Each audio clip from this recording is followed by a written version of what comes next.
I'm going to call this meeting to order and ask Stacy to do roll call.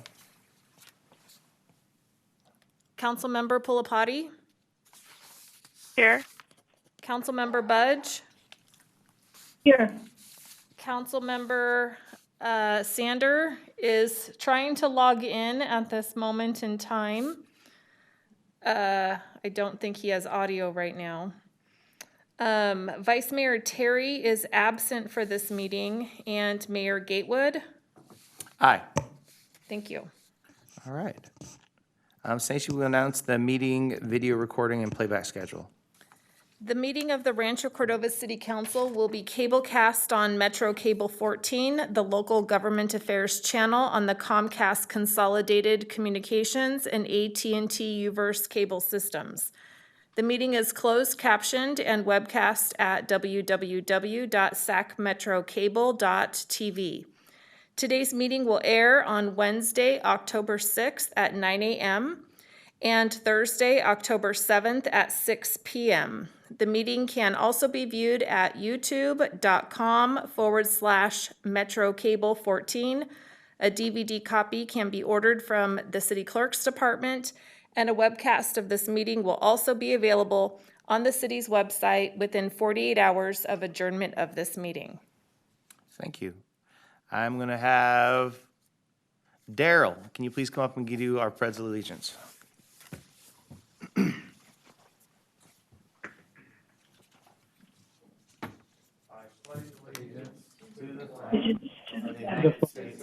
United and to the republic for which it stands, one nation, under God, indivisible, with liberty and justice for all. All right. If everyone will bow your heads. Heavenly Father, at this time of tribulation, we just ask you to come upon your leaders. Please give us guidance and strength. Please help the city of Rancho Cordova to make the right decisions as we walk through you, with you in this path. May God have mercy on our souls. In your name we pray. All right. All right. Now, after the invocation, I am going to go ahead and do proclamations. And one of my favorite ones is to call on Cheryl Longsworth, a presentation and proclamation to her group. The Sir Optimus International Rancho Cordova Gold River honors Sir Optimus for 100th year anniversary as an organization and a dedication to our local club.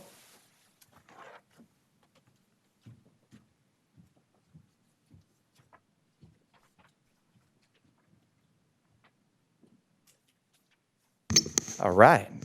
We're going to have everybody up? I didn't know we could. Come on.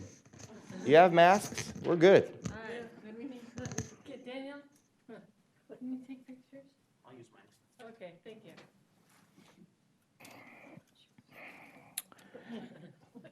All right. The city of Rancho Cordova recognizes Sir Optimus International of the Rancho Cordova and Gold River. Today, Sir Optimus are spread over 122 countries, and Sir Optimus will celebrate their century of organization. As the largest global service organization of professional women and one of the oldest, Sir Optimus International is modern and vibrant. Sir Optimus International of Rancho Cordova and Gold River was founded in August 2009 and has been an integral part in the Rancho Cordova community for the past 12 years. The club is comprised of a diverse group of women from Rancho Cordova and its surrounding communities who care about making the world a better place for women and girls. Their core projects support women and girls by giving them resources to create positive change for themselves, their families, and their communities, and the world. Sir Optimus International of Rancho Cordova and Gold River is now the official leader of the grassroots organization, Project 680, which fundraises and collects donations for the Folsom Cordova Unified School District's Homeless Liaison. Ooh, that's a handful. Thank you so much for that, by the way. To be distributed to at-risk students they serve. Sir Optimus may be new to the leadership role of Project 680, but they have committed to the mission of Project 680 since 2009, which includes taking at-risk teens shopping for essential and personal items. Whereas Sir Optimus Club didn't slow down due to the pandemic. They continued with their dream. It programmed virtually. It'd be by actually virtually, which provides mentorships, opportunities, internships, and partnerships with nonprofits. Based on feedback received at this event, a new program called Successful Stories was launched in 2021. Great job, guys, for that. And providing a panel discussion so girls can get to hear what it is to be a professional in the fields of medicine and technology, which is greatly lacking, as you know. In addition, mentorships are Optimus International, Rancho Cordova, and Gold River also provide scholarship funding for women pursuing post-secondary education, live their dream and scholarships.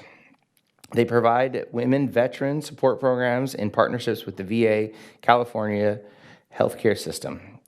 And whereas I have set my hand to the seal of Rancho Cordova and affixed it in for congratulations to one of my favorite groups, helped out by one of my cousins. Hey, cousin. Amazing group, you guys. Thank you so much for what you do for our city.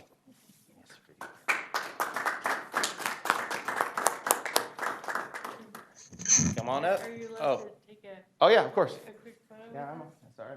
Ready? We don't want to violate protocol. Smile, cheese through the mask. Smile with your eyes. All right. Thank you. Congratulations, guys. Thank you. Thank you, Sari, and thank you for putting up our 100th anniversary logo in your Zoom background too. That's very cool. Thank you for sending it. So I just want to give a little brief presentation. So Stuart Morrow actually was the original founder of the Sir Optimus organization.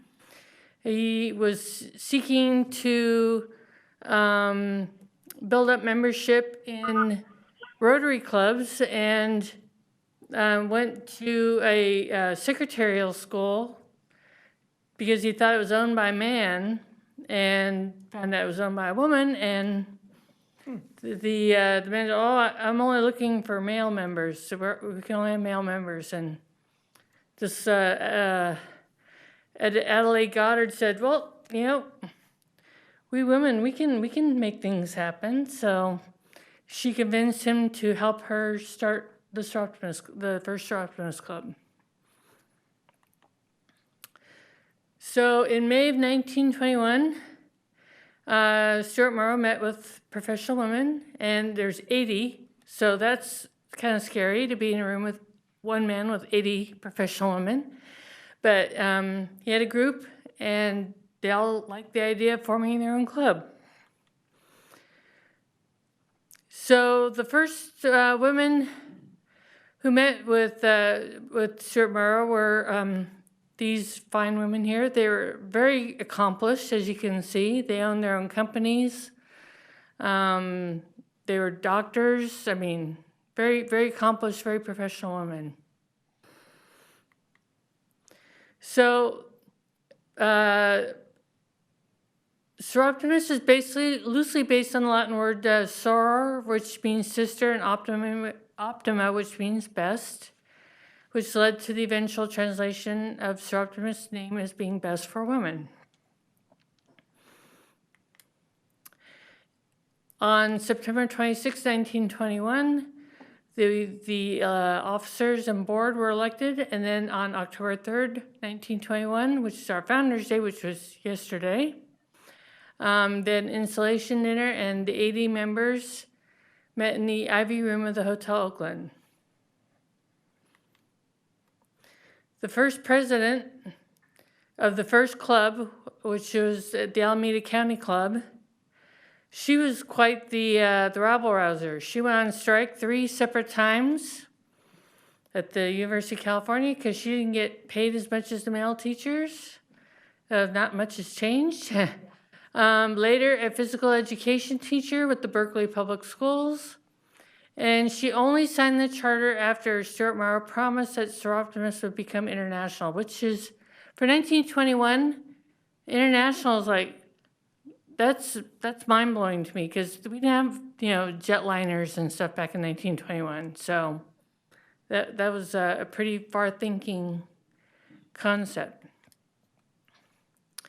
Early projects for the Alameda County Club was doing vocational guidance program for young girls, which our club does. It is in the form of the Dream It Be It program. They came up with the money for a heating plant for a rescue home. They provide assistance to destitute families during the holidays, which our club has done. They worked towards an 8-hour workday bill, so they were part of the labor reform movement. And they were also instrumental in the Save the Redwoods campaign. Now on to our club. Our club, as Mayor Gatewood said, was chartered 12 years ago on August 1st, 2009 with 11 members. In that time, we've changed the lives of almost 4,000 Rancho Cordova area women and girls in 11 years since we just started our 12th year. And those programs encompass domestic violence, survivor assistance, stop trafficking programs, our passion for homeless and at-risk student support, our Live Your Dream college scholarships for single mothers, and our latest program, which is the Dream It Be It career and life preparation workshops. So this is just a little photo album. Some of the milestones that we've had, the pictures at the top are our charter party. And then Dan Skoglund was at our 5-year party, and he gave us the key to the city, which we treasure. And then Mayor Gatewood and other astute members attended our 10th birthday celebration.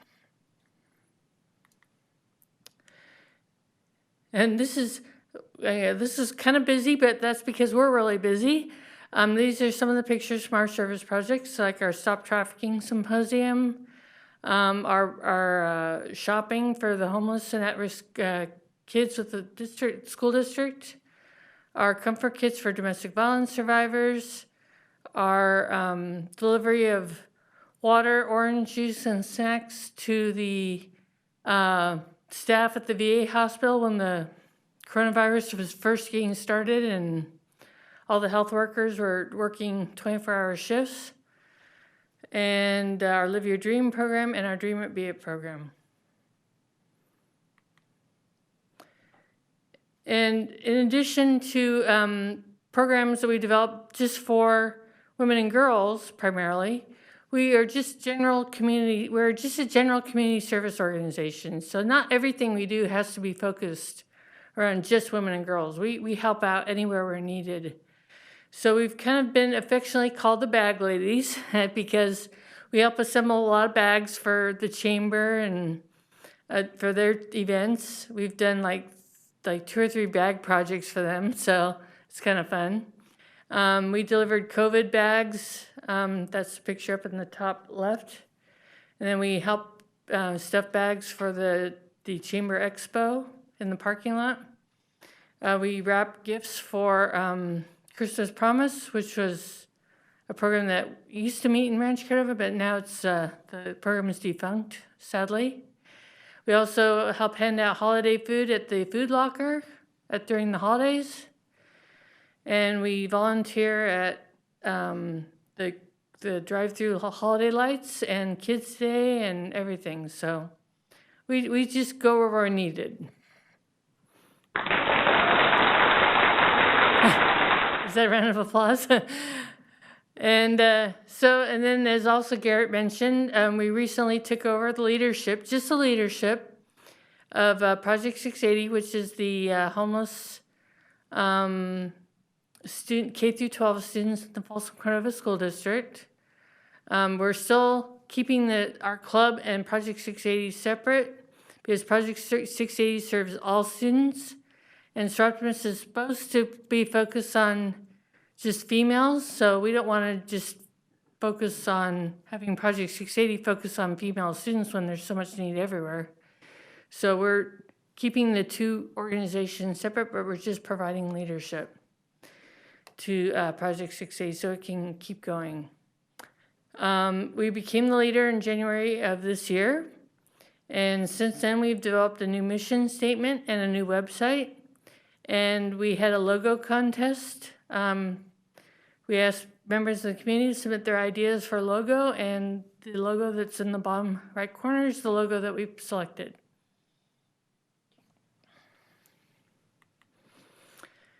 So we have 2 dream programs. We have your Live Your Dream, which is the head of household college scholarship for single moms, and then the Dream It Be It career support for life and career preparation workshops.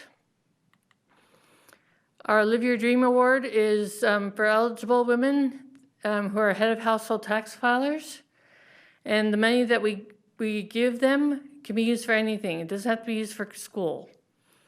And we've awarded over $8,000 to 18 women in this 11 years. We've just started our next scholarship cycle. We're right in the midst of it. And over 60% of our award recipients have been from the Rancho Cordova area. And then there's some photos of some of our recipients from the past.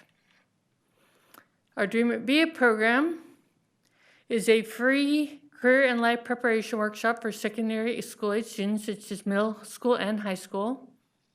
Any student may participate, but the material is geared towards female students.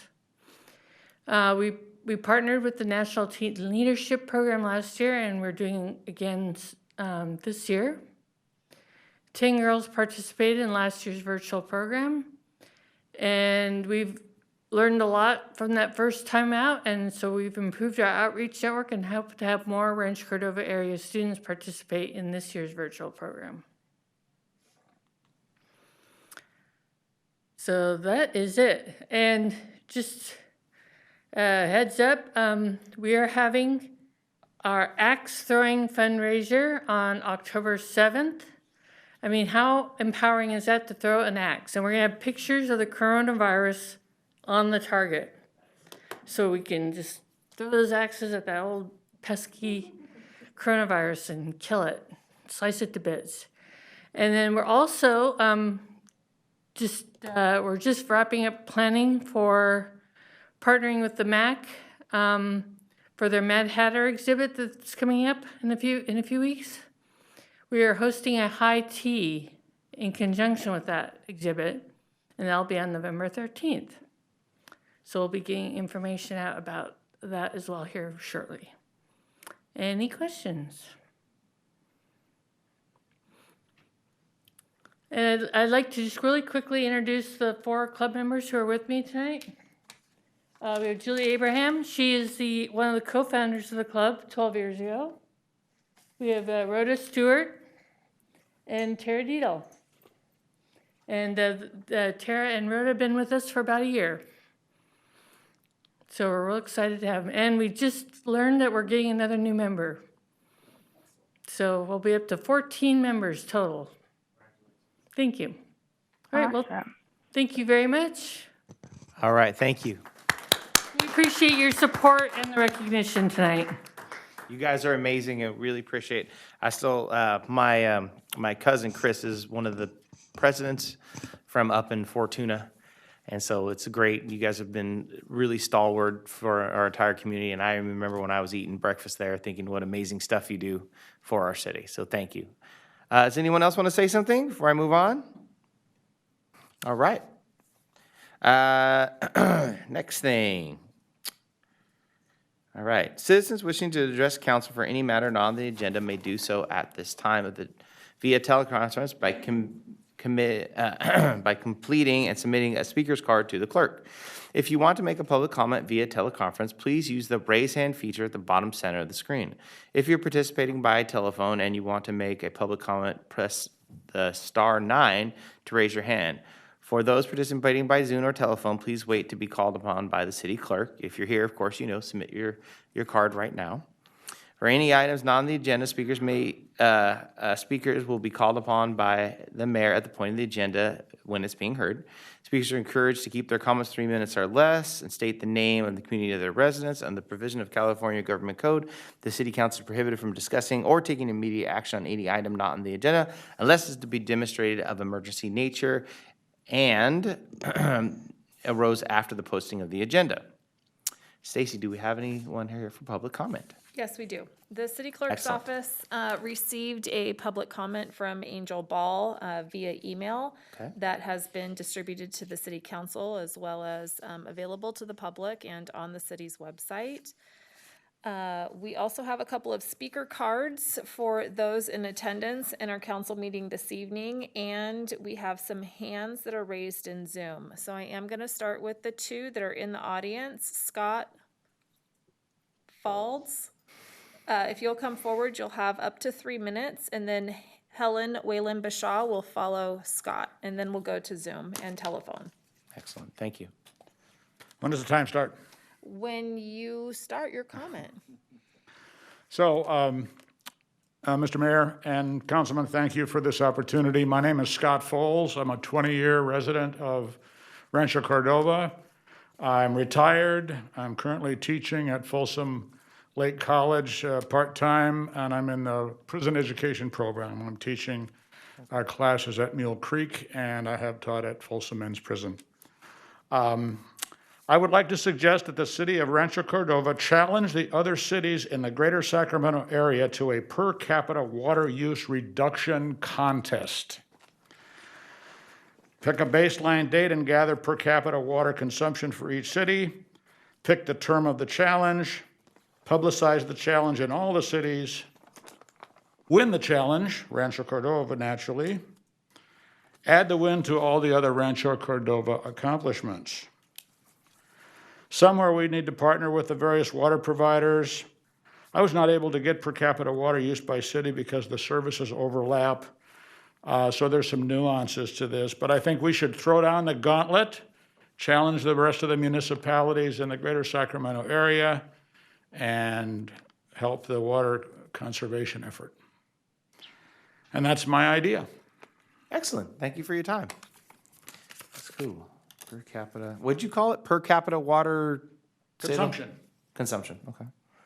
Water consumption. I like Great that idea. idea, particularly the Ranch Cordova wins part, because that's what always happens, but I still like hearing it. Yeah. Yeah, I like to see how we can now do that with, I mean, even if you were to think about it, because we talked about it, they can split the commercial and the residential, and there's a lot of logistics to it, but that's a wonderful idea. Yeah, as long as we win in the end, that's all that matters. I meant conserve water. All right, what's next? Helen?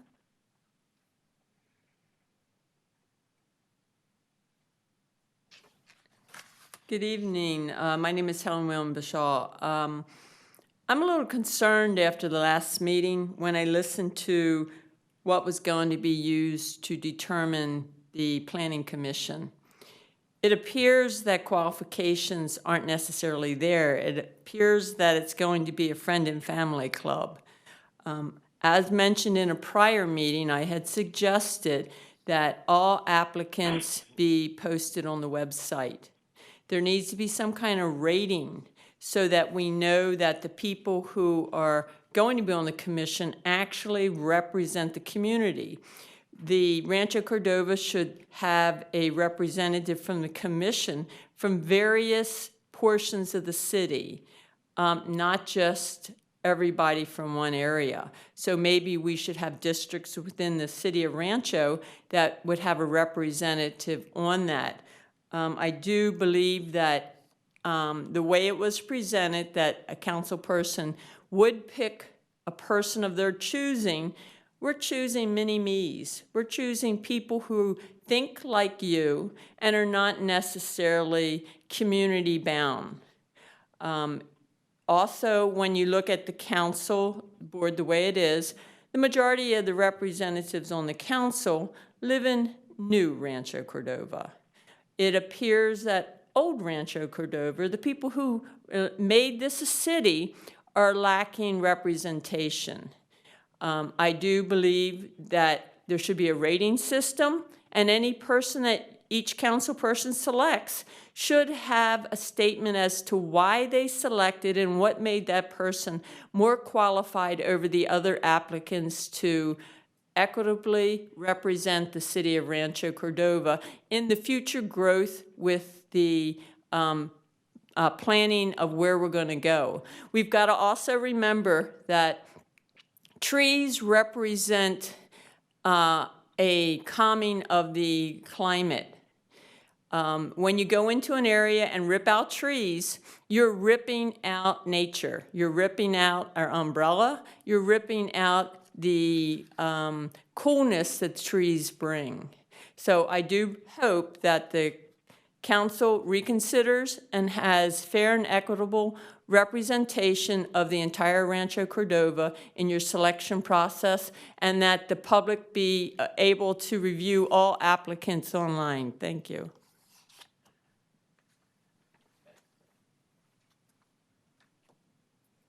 That's all the speaker cards that I have. So I'm going to go to phone and to Zoom, and I'm going to start with the speaker with the telephone number of 1-916-804. So I've unmuted you, and you'll have up to 3 minutes to speak. Can you hear me? Yes. Okay.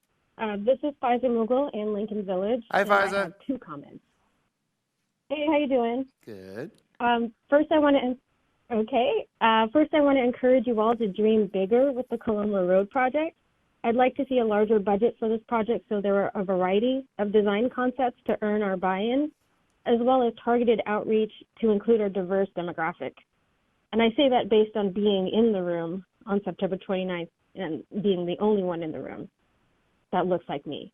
Also, please showcase bolder ideas for this renowned consultant that Cyrus told us about.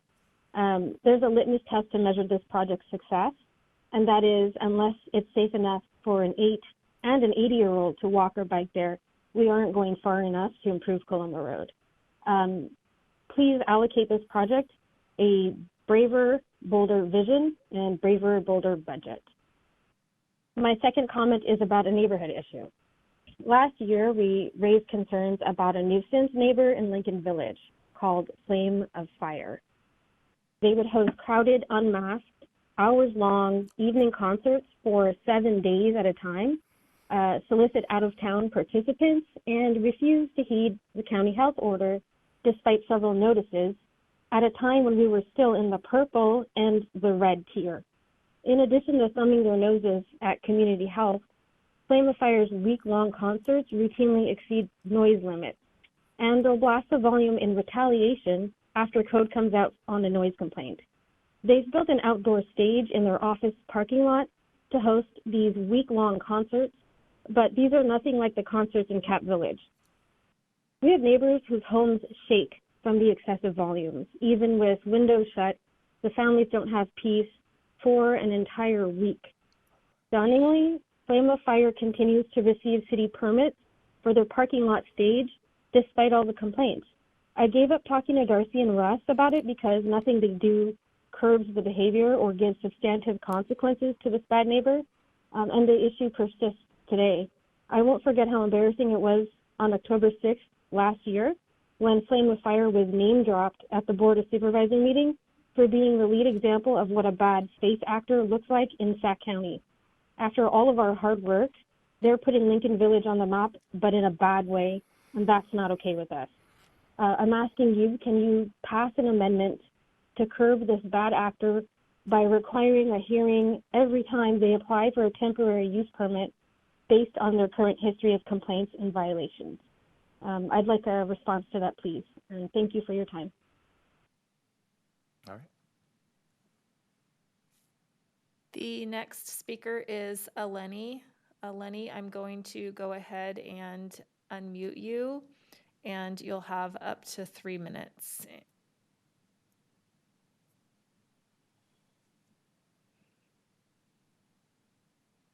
Hi, can you hear me?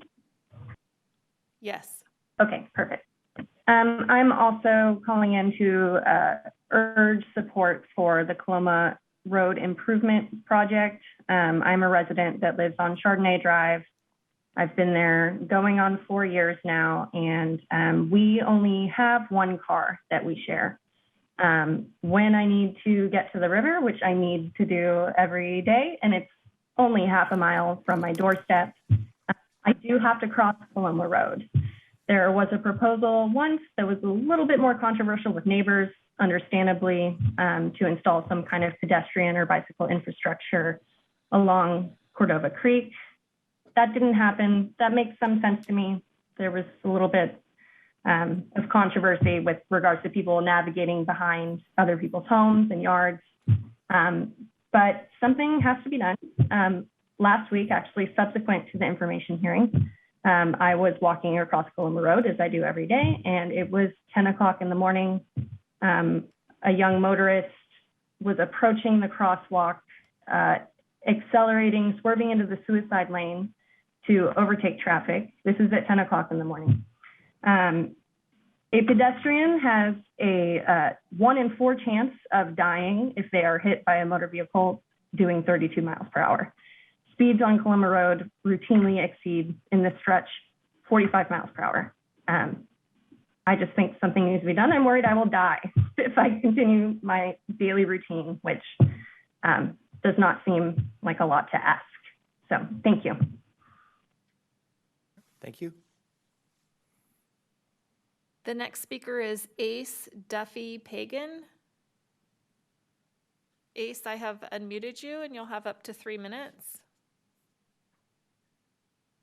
Thank you. Thank you for giving me the time to go ahead and speak here on behalf of what was already brought up as one of the topics in regarding of the the awakening nights, the flaming of fires, whatever they want to call themselves. I am calling upon your guys' help since I am one of the homes that's impacted by this ridiculous event. And again, this is ridiculous as the fact that this is being approved in a residential area that is disturbing peace for those that work from home during this pandemic and are trapped in their homes. They have no way to go to work and they're stuck here all day listening to bands, all these instruments going on and off. And this is happening over the time of their exceeded time frame of what was permitted to them. I brought this up to the county. I'm following all the right, protocols and hoops, and I feel like I'm being ignored. I'm being shut down. And this is inappropriate because my entire neighborhood is impacted by this. We are all dealing with our own personal lives, and this is just adding more stress, unnecessary stress that is necessary. We are here. We've been here first. We spent a lot of time and money to buy our home, to be happy in our neighborhood, to talk highly and pride of Rancho Cordova, and that's something that I cannot honestly say anymore due to the fact that this is happening in our neighborhood, and I'm not happy. None of us are happy, and we need your guys' help to make this right. We already been in a situation now that we have someone that's coming to our property, taking pictures and recording our house, posing a threat into my home because I'm bringing this complaint to your guys' attention. I am doing this for the sake of my neighbors to get peace and quiet as what we all wanted in our homes. And now I feel like my life's in danger for speaking up, but I'm still going to speak up because I feel like that's what's right. And I need your guys' help to protect us. And just please do your part and make this stop. Thank you. Thank you. Mr. Mayor, do you mind if I ask a question to Ace here? Can we take questions on things? Go ahead. Ace, Siri here. So are these events happening during work hours, 9 to 5? It is, Siri, and thank you for your question. Yes, we have documented proof that this has started as early as 9 a.m. And I have video footage of every single day when this takes place since I am working from my home and I have no choice. So this has been brought up to the county, to Darcy. I've been emailing every single day of exceeding hours, level of how high it is of decimals, since we also have readers as well. And this is shaking into my bedroom, and I can't move my location of bedroom. But to answer your question, yes, this is happening outside of their permit hours and during working hours. I am so sorry this is happening. I'm sure our city manager might address this during his report or update today. And also we will take really seriously the fact, I don't know why this is like a death threat to come to council to give a report on what's happening in the city. That is also something I think we should seriously understand the situation. But thank you for bringing that aspect to our attention, Ace. I appreciate it, Siri. Thank you. Yeah, staff, if we could get Ace's contact information just to be sure we follow up on that threat, because that is way beyond the bounds of acceptable. And I trust Cyrus is going to respond to this in substance. But Ace, since you're here, I do have a question. There was a week-long event that they did in 2020 that was referred to by Phasia. And then there was this one, and this one now appears to be over. Is it just 1 week a year, or is there more activities in that 1 week a year? This actually, I believe this actually started since last year, as because they have a new owner that purchased that property line. And this event has taken place now, I believe, 3 or 4 times now. And each time that takes place, it can go from a week long to a minimum of 3 days straight. And every time that this has happened, the noise level, again, has always been louder or the same as what we're experiencing now, which is very loud still to the point it's impacting our homes. But yes, this has been happening now about 3 or 4 times now. And the other times, the only thing I did was call, our Rancho Cordova non-emergency line, reporting my issue. I went there and tried to speak with them myself. But they were very hostile about the situation as themselves, saying that they have permits and they're not going to do anything about it. And basically they don't care because that's their stage and their event. And so I've done all the proper channels that I was told to do. Until this time, I was told to do something different. I was told to contact the county. I was actually given an event document number. I've never had this ever given to me before. And so now I just been blowing you guys up as in the county, sharing the experience that we've been dealing with, and having all my neighbors included as well. And we've been coming together and trying to fight this because, again, we're a residential area and we bought our homes and we can't pick up our homes and just take it anywhere we want. This stage can be packed up and can be moved somewhere else. It does not have to happen in that parking lot. And that's why we need you guys' help today to please understand the impact that is happening to our residential area and put a stop to this, because this is just not an appropriate place to be performing, loud concert music that could be happening at a Golden One Arena or anywhere else, but not in a residential area. So if you guys have any more questions, I can answer them, but we just really are asking for your guys' help on this. Okay, staff, let's be sure we have his contact information, but thank you. Thank you, Ace. Thank you. We do have the contact information, Mayor and Council. All right, go ahead.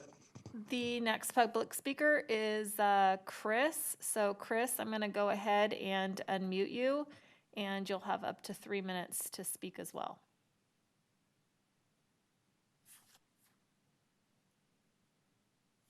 Hi, can you hear me? Yes, we can. Go ahead, Chris. Hi, thank you. So I want to echo the previous members who spoke. I'm talking about the Flame of Fire Ministry, the Awakening Nights event that they routinely put on. This is the most disrespectful and just invasive event that I have ever had the displeasure of witnessing.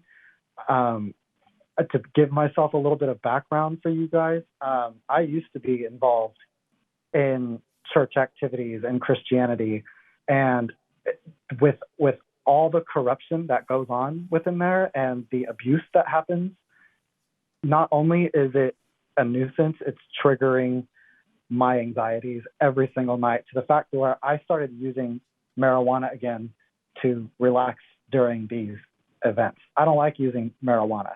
It slows me down and it puts me in a brain fog. I got to work. I got to do so many things in my waking days. And these people are here to just cause the biggest nuisance. And they are aggressive. To call them bad actors is an understatement. These people are aggressive.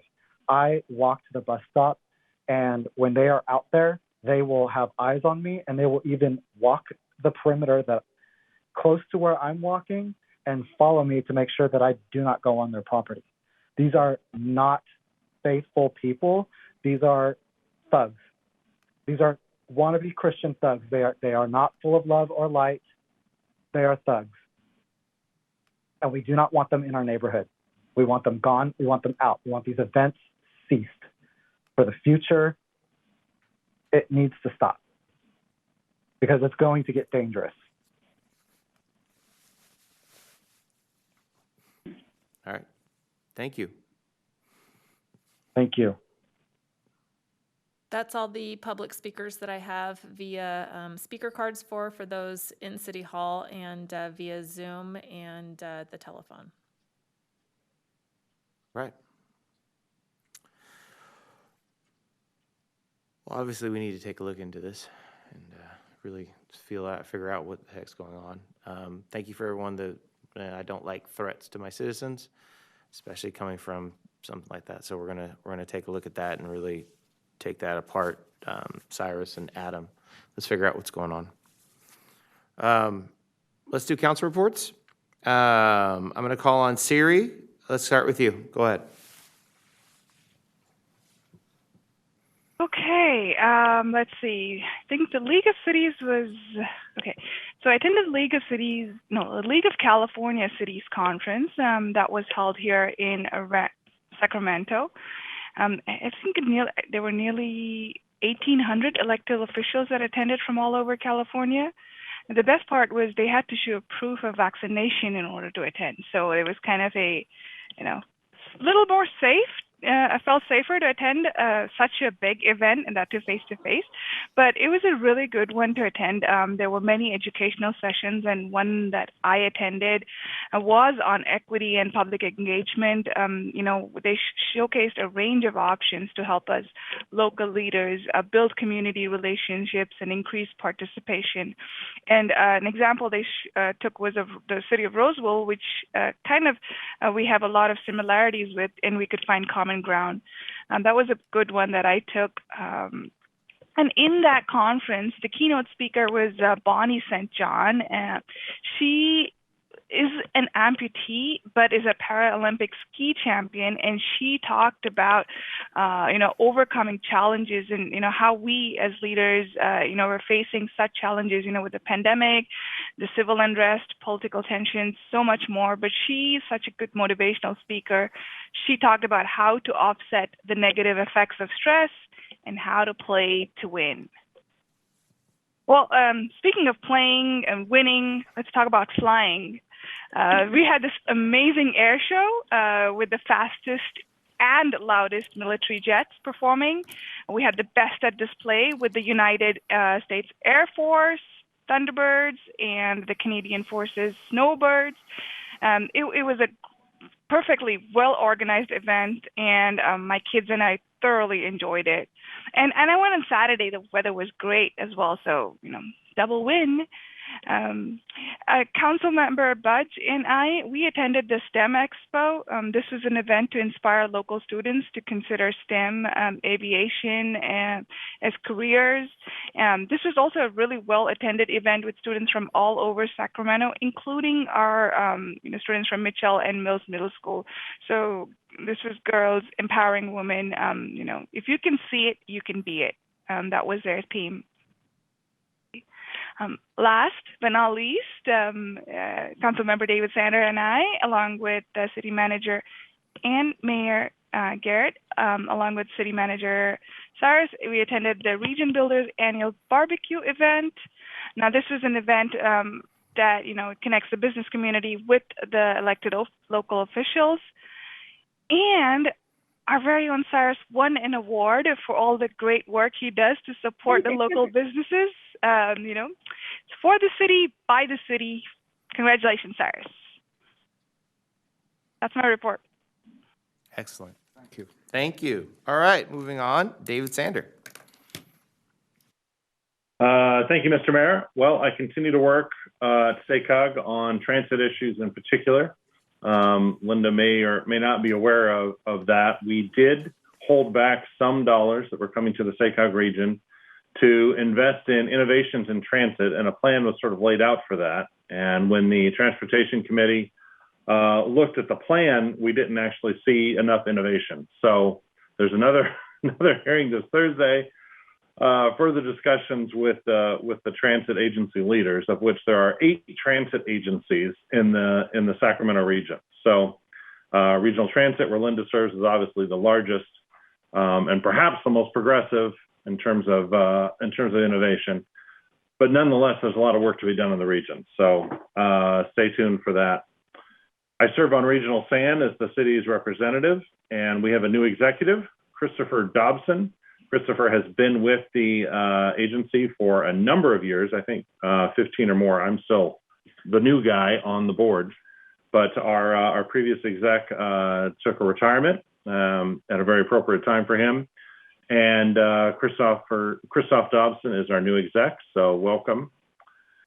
Region's business. Yes, Siri and I were there, and I guess I just must have missed Garrett being there. But Cyrus got the award for Best City Manager in the region, which I think we already knew. So congratulations, Cyrus. That is a nice award to get from Region's business. I also attended the League of California Cities convention. I'm a board member with the league, and so I had a number of organizational responsibilities there, but it was good to see Siri at the meeting. There is so much you can learn at those meetings, and I'm sure she, as she just reported, enjoyed it. So it was a very good meeting. It was in the remodeled convention center, which is now a more interesting space than it was.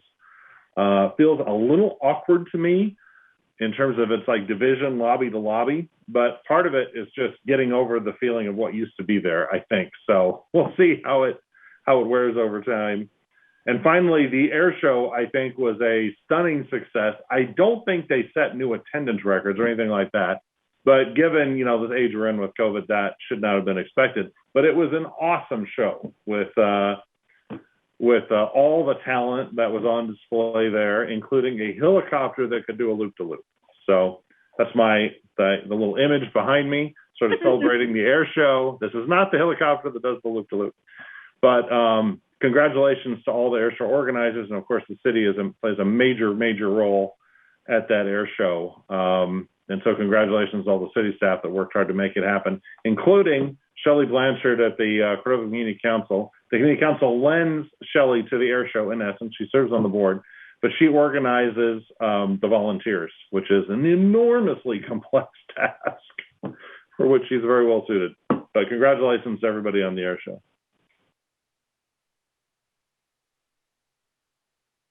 That's my report. Excellent. Thank you, David. Linda, what's going on? Thank you. I would echo the comments from David and Siri. Wildly successful, regardless of the fact that there were not 100,000 or 200,000 people in attendance because of the current health circumstances. We went Friday night and we went Saturday. Siri and I shared the tent and met the people who were there on Saturday. But I have to tell you all, the addition of the STEM Expo this year has been a dream of Darcy Brewer, the executive director, because her mission when she took this position in about the third year of the air show was to ensure that it was educational for all of our students. Now, we all know that the military uses air shows not just as an opportunity to show off, all their equipment and their firepower and whatnot, but as an opportunity to inspire our children, to encourage them to go into STEM education. And this particular STEM Expo is a culmination of a lot of dreams, and it was absolutely phenomenal. I want to tell you a little bit about the people that were there. We had students from Mills and Mitchell and Cordova and several other local high schools and junior high schools. But the highlight of the event was a panel discussion from 7 truly powerful, incredible, inspirational women. The first one was Venice Goodwine. Her title is Director of Enterprise Information Technology for the U.S. Air Force and the U.S. Space Force. She's also had roles with the Marine Corps, at the Pentagon, and with the Department of Agriculture. Next was Paula McDonald, who is a genuine rocket scientist from Aerojet. Here in Rancho Cordova, she's a materials and processing engineer. or processes engineer, I should say. When I was at Aerojet, I learned there are a lot of different kinds of engineers. They're not all civil or electrical or mechanical. Then we had, let me get this right. We had Cindy Nickel, who is the director of airports for Sacramento County, including our airport here. Sherry Ann Davis, she's a mechanical engineer at a local company called Micron, and her goal is to break things. This is like destructive or non-destructive testing for not only military equipment, but all sorts of industrial equipment. And she says she delights in figuring out how to make something fall apart. And if she can't get it to fall apart, she continues to work on it. Then we had Captain Elise Adkins. She is she's a pilot for UPS.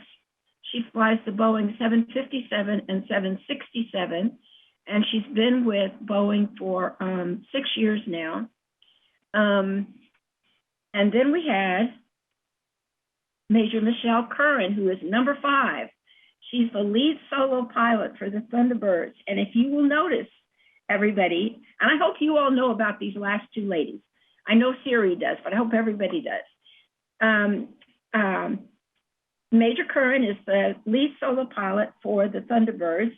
She flies the number 5 jet. And if you'll notice, her 5 is upside down because she spends the majority of her time upside down in her aircraft. Her call sign is Mace.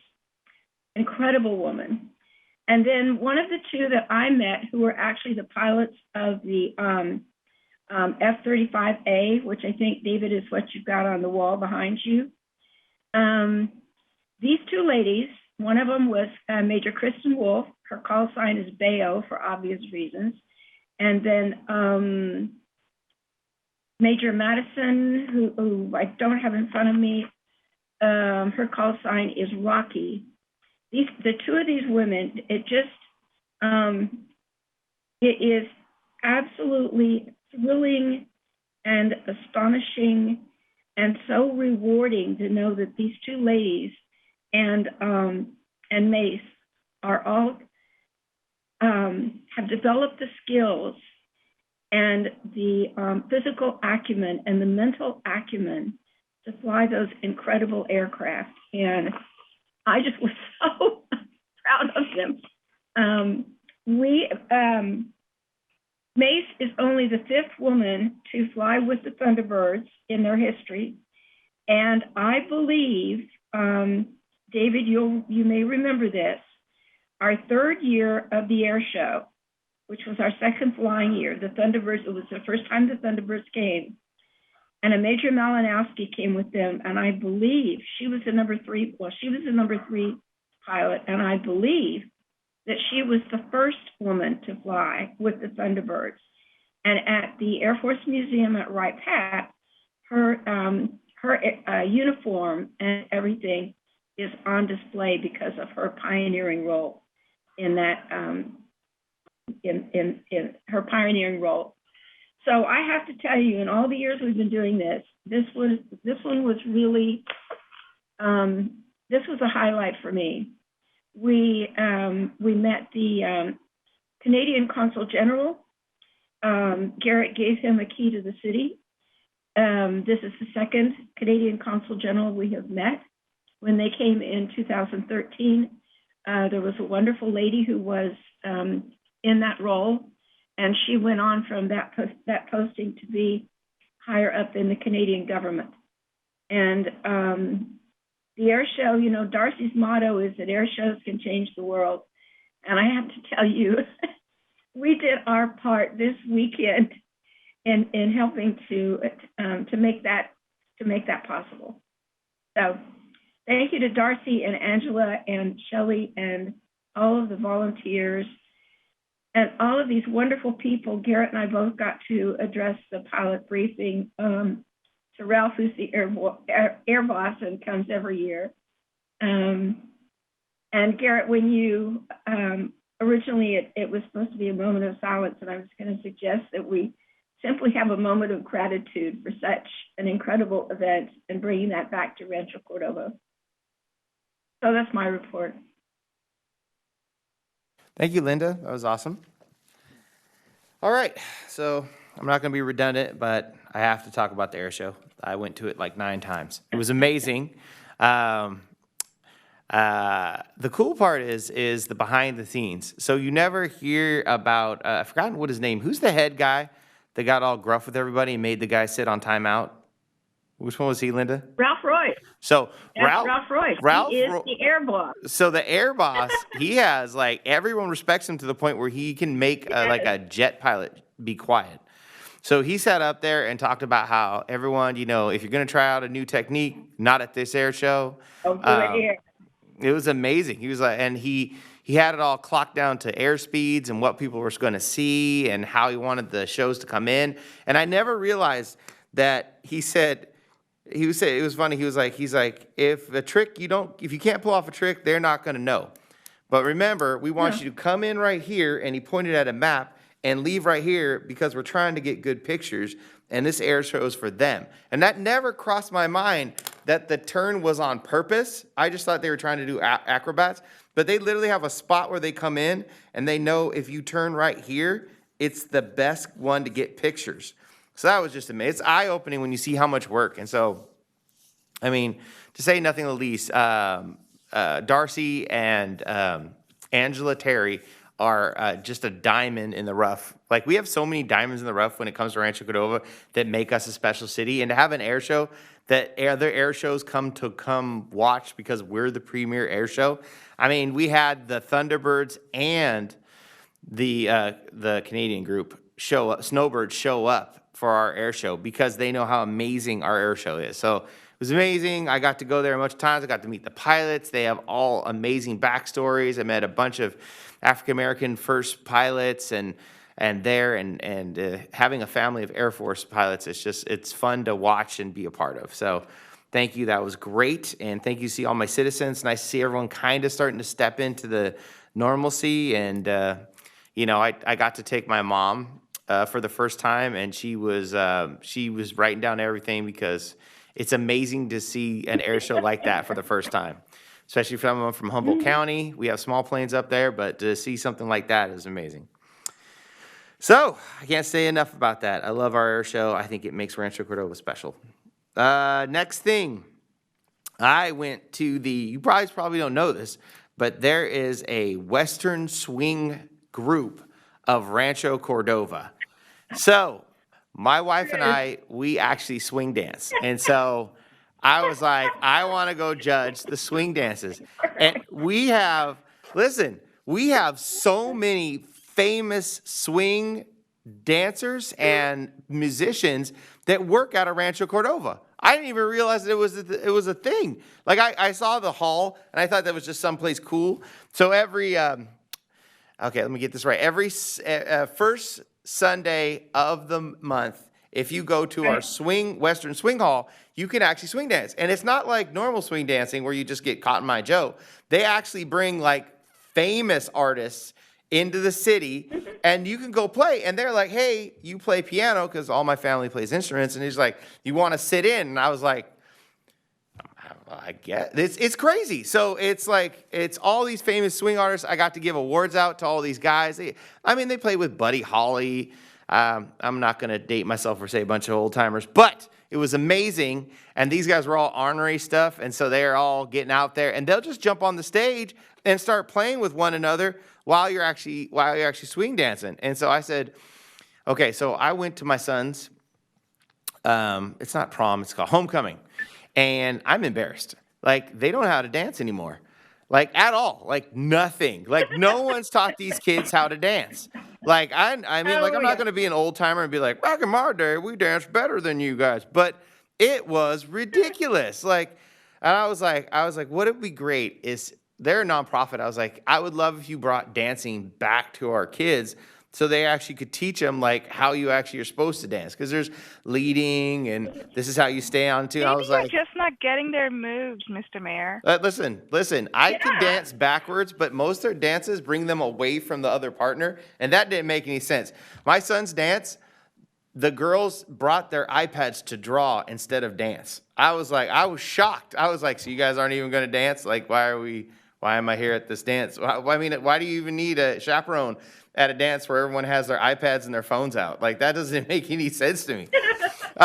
So I told the Western group I would love to engage them and bring them into the city more, because that's another gem. I mean, you could turn over rock in Rancho Cordova and you find a group that's super unique. Like, no one else has a professional swing dancing, playing artistry in the middle of their city. Like, yeah, maybe Elk Grove, maybe on the more of the countryside, but not really. And so that's just what a cool bunch of people. Congratulations, Region Business. That just shows what a great city manager. When we got on there wasn't as much love, and now business and city are coming together to really do some amazing things for our region. Hopefully there's some other awards in the making, because we're doing great things, and it just shows how hard we're working to try to make the city a really one-stop shop to be able to get what you guys need. And I had a mayor vice mayor meeting, of course, and then I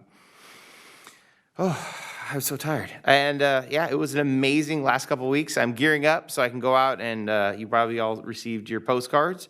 So I'm going to be hopefully reaching out to all my citizenry to meet with you guys and talk about all the things that Rancho Cordova is doing. And that's it for me. And I'll reach over to Cyrus, who's going to talk more about how he was dancing on the swing dancing.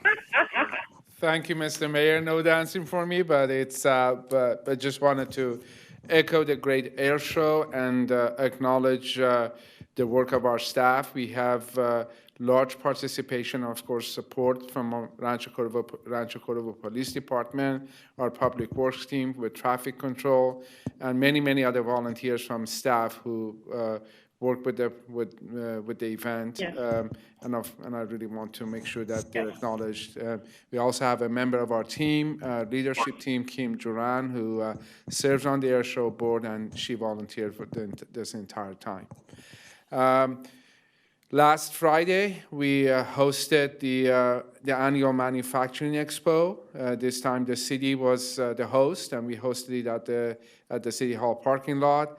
Great participation, and I want to congratulate our economic development team and the work that they put into this. And many great names, not only in the city but also from the region, who participate in the program, and seems to be a very successful event.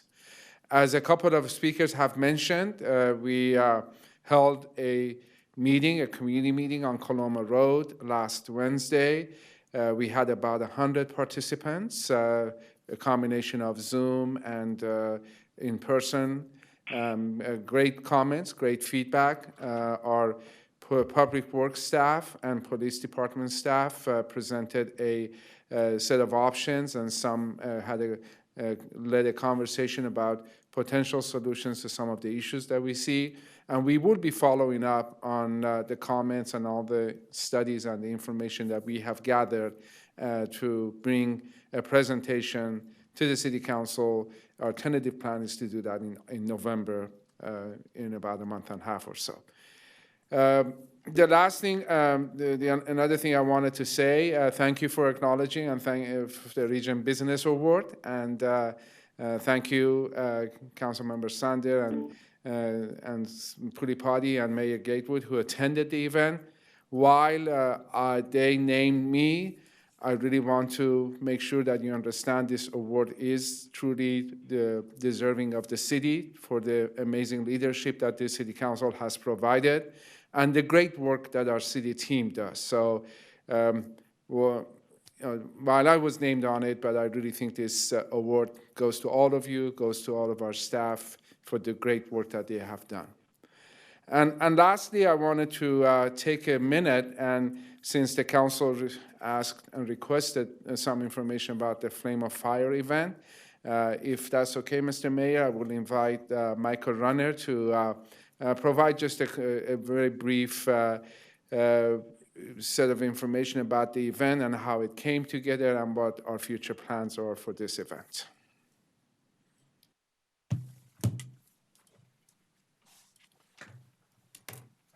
Sure. Thank you, Cyrus. Mike Runner, Deputy City Manager.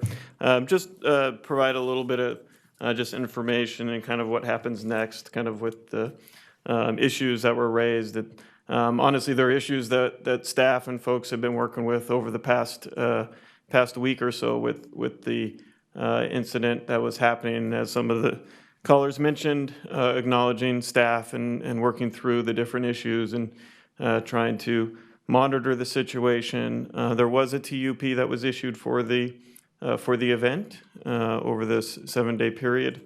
There was calls of concerns around noise and hours of operations and those types of activities. Staff did monitor the events and go out and do readings for as far as the noise levels and those different items, and worked with the different community members when those issues came in.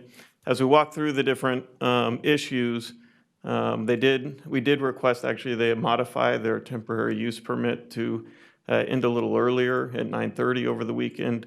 Most of the issues that we received came in during the week. Over the weekend, they did die down. Doesn't mean that there might have been issues or those things moving forward. And I will say, moving forward with use permits or event permits for this activity or for this location, for this user, all of this information and all of these issues will be used for any future requests for use permits, and definitely will follow up with the one caller about some of the issues related to some of the public safety or safety issues amongst those. So we will reach out to that person individually, but did want to acknowledge that there was a lot of activity going on and trying to monitor and bring them into compliance. And that will be used for future decisions on if a TUP will be issued. So, and that's it. Thank you.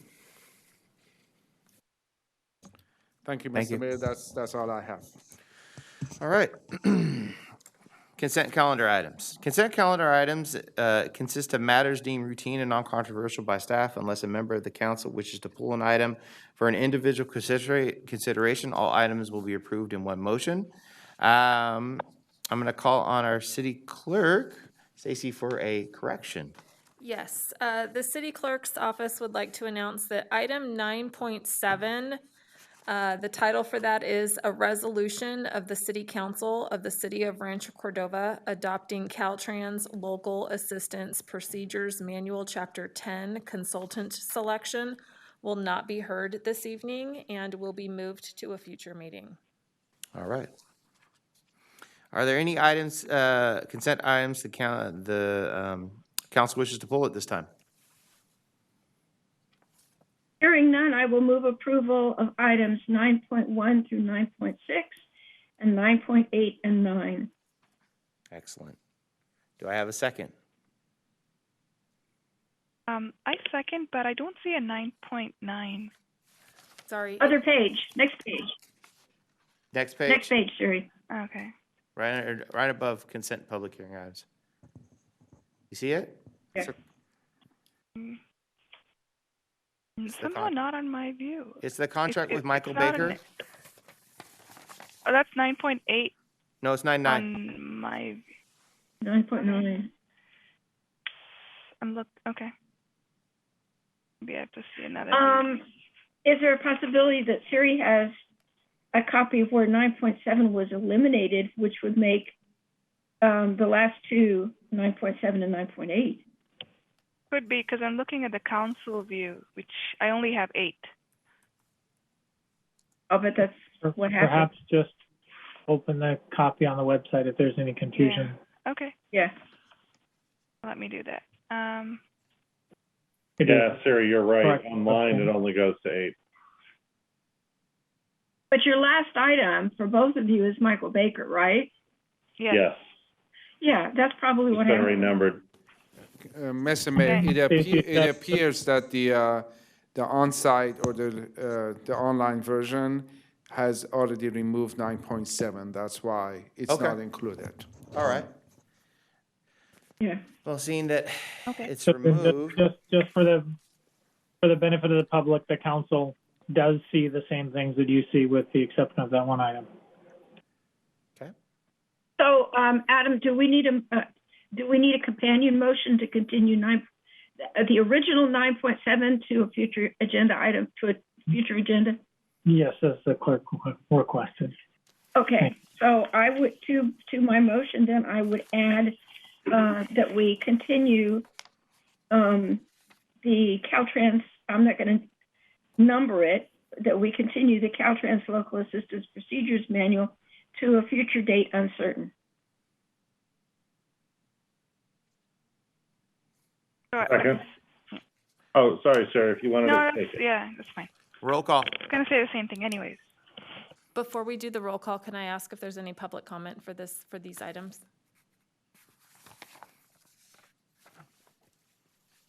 I don't have any public speaker cards, and we do not have anything that was emailed to us, and I don't see any hands raised.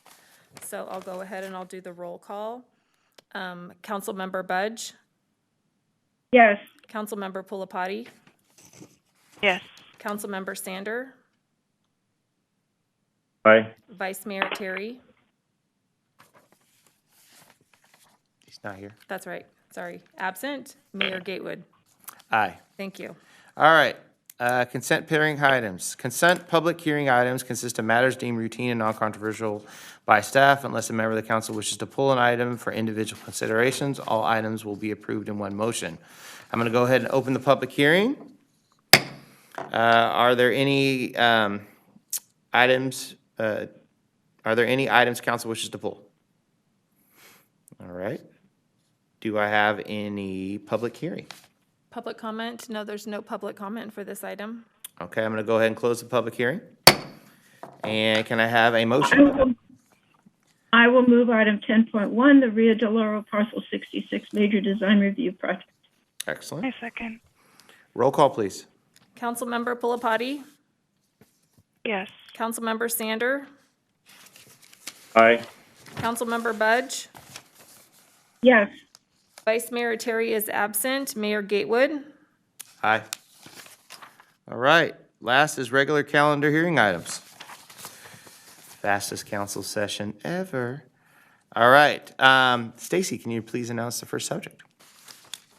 Yes, a resolution authorizing the city manager to execute contract number 2021-275 with Folsom Cordova Community Partnership in an amount not to exceed $344,000 for workforce recovery program services.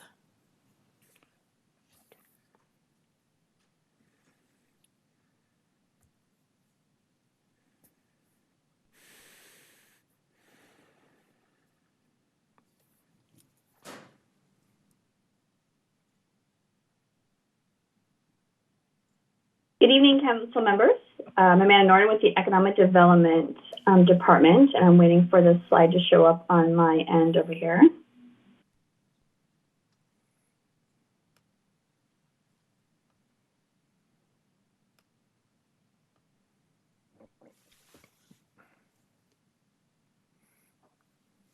And in the effort of time, I will, assuming everyone can hear me, I'll just start moving through this.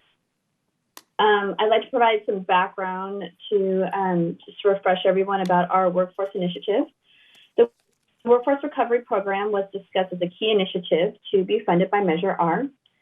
And the goal of the program is to help residents reskill or upskill and assist local businesses to help find talent.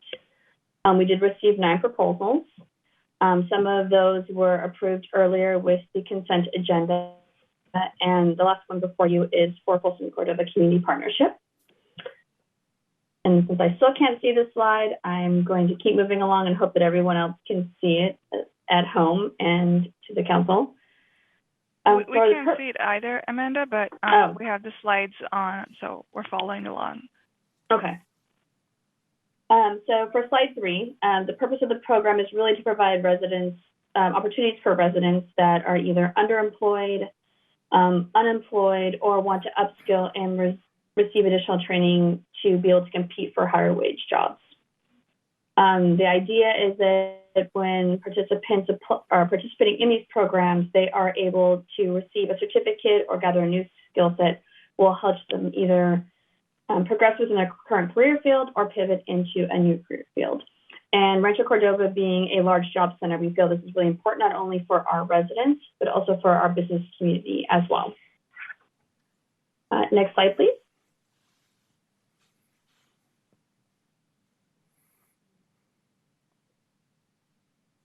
Assuming that no one can still see the slide deck. That's correct. This slide, I'm sorry? They can't see it yet, Amanda. It's still spooling. Spooling. Spooling. Spooling. Well, I'll talk us through it so that way we stay with the fastest council meeting ever. This slide presents the proposals that we are looking to fund. The first being Coursera for Government, the second being DP Global Solutions, the third Folsom Cordova Community Partnership, the fourth General Assembly, the fifth Udacity, and the sixth is Women in Data. These 6 organizations would make up an entire recommended funding allotment of $1,414,000 that would go directly for residential or for our residents to be able to do workforce training initiatives. Now we're in the part where I really do need the slide deck.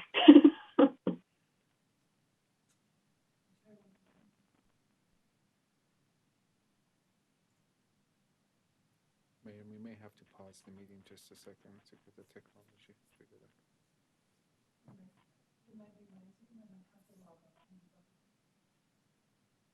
So Amanda, while they're Hold bringing on up one the second, slides, Amanda. Go ahead, Siri. Sure. Amanda. Okay.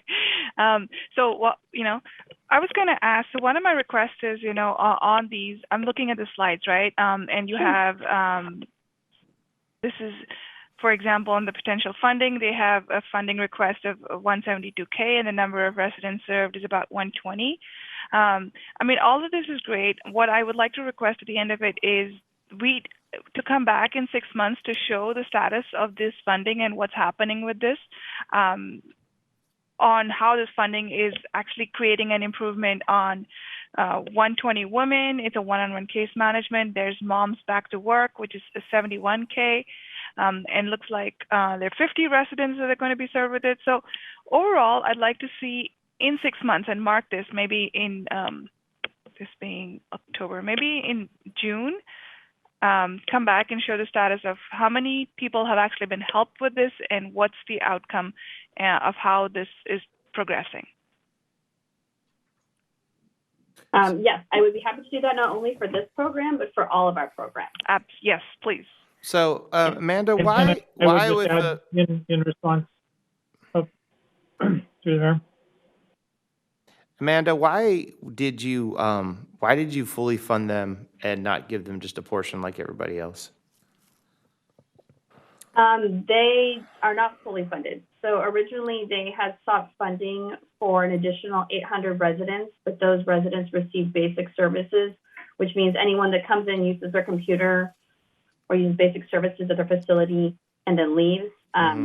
We decided none of those folks would be funded under this initiative.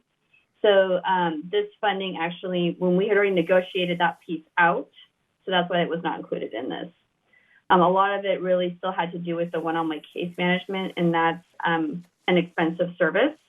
And actually both, I believe, Robert and Shinder, who represent SDCP, should be on the call this evening. We'll probably be able to more fully articulate their program. Amanda, did you want me to share a little bit about the particulars, or do you want me to wait on that? Sure, we can go into that. Persephone, why don't we advance to the next slide, and we'll have Shinder share from this next slide. Before we do that, sorry, Adam had something in this context, or Adam could your statement wait? It sure could, but I was just to emphasize that in the structure of all of these contracts, we do have a specific mandatory reporting on outcomes report and the request that they document metrics for that performance. Yeah, but when is it? Is it mid-year or at the end, towards the end of the year? So each program has a different timeline. Some are short 4-week training periods. Others are long-term. So for some of them, we'll have an online dashboard where we will be able to see in live time who's being served, how they're being served. Right. For this particular program, they have asked for monthly invoicing, which also means they will have monthly reporting of each and every person who is receiving services, what services those residents received, and all that will be documented. Great. Yeah. So, but I'd still like to calendar it for in 6 months to kind of come to council to report out. Fully understand, because obviously we know that having people get jobs is end result of all of these programs, and so we will definitely do that within 6 months. Perfect. Thank you. Yeah, I would concur that that's a good idea. One of the challenges with programs like this are actually measuring the success. And the real hard part is success over time. You know, so do you measure that they got the interview? Do you measure that they got the job? Do you measure that they kept the job? It's challenging in the economic development world to do that. It's not a simple thing. So I think regular check-ins are probably a good idea. Thank you. We definitely agree, and that's 6 months I think is definitely fair. We'll likely see what other results we can have once all these programs launch.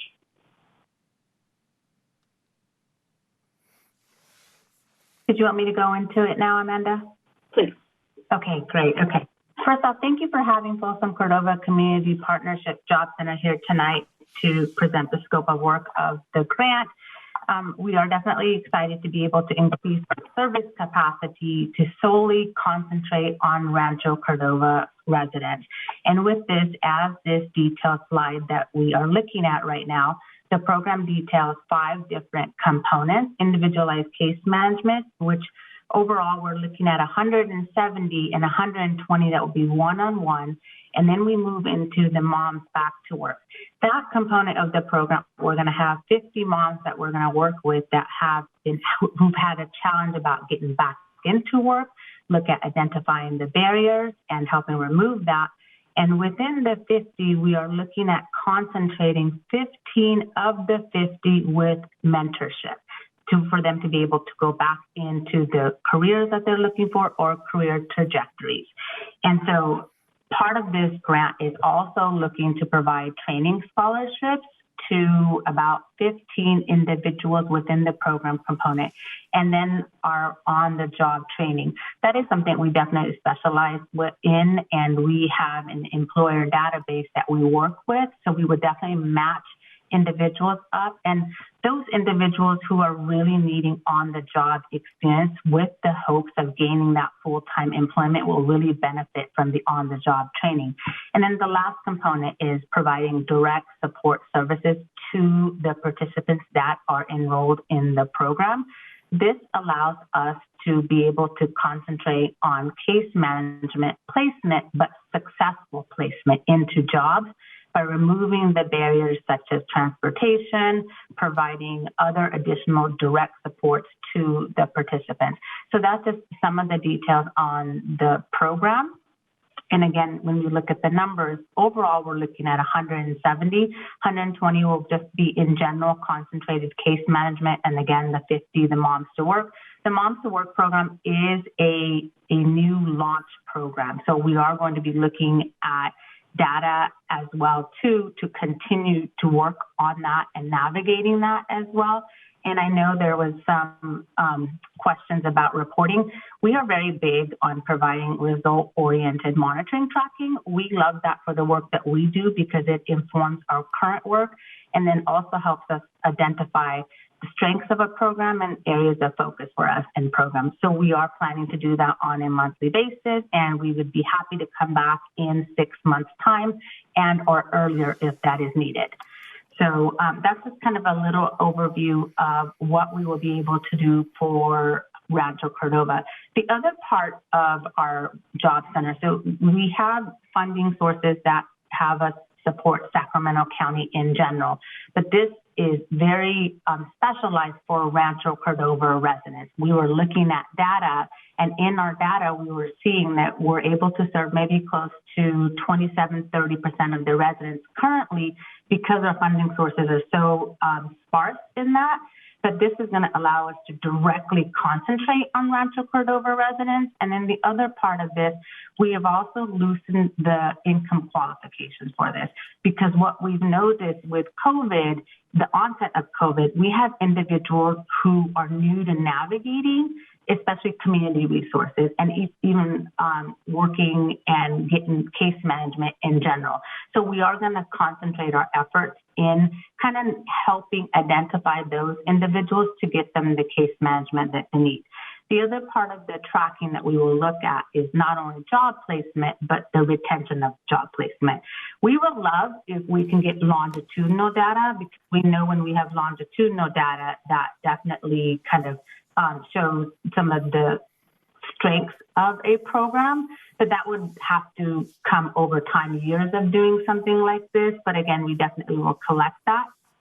I don't know. I mean, let's see, what else can I think that might be, I hope that kind of explained kind of sufficiently some of the aspects of the program. Is there anything else that you want me to share on that, Amanda, that I might have missed?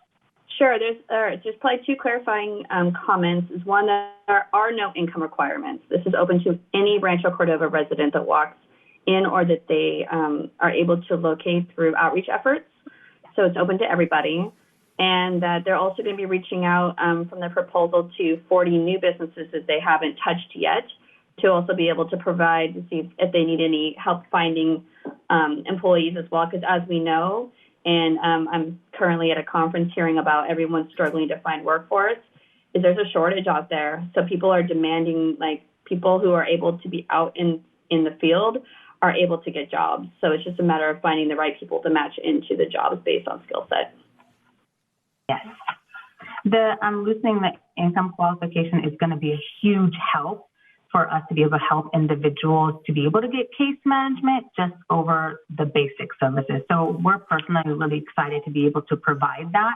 And because of that, it's going to lead us to more success to serving Rancho Cordova clients or residents. Is there any questions from the council before we move on? So it's about $2,000 a resident. Is that give or take what they're looking at? And It's about 14, round numbers, about 1,500 per resident. And then the additional funding, if they are placed into either a training scholarship, that's another $3,000 that goes to the resident for getting training scholarships. And for on-the-job training, it's another $2,500 on top of that goes into that piece of it. And if business owners want to get a hold of them from Folsom Cordova Partnership, do they call you direct? I'm sorry, you disappeared off my screen.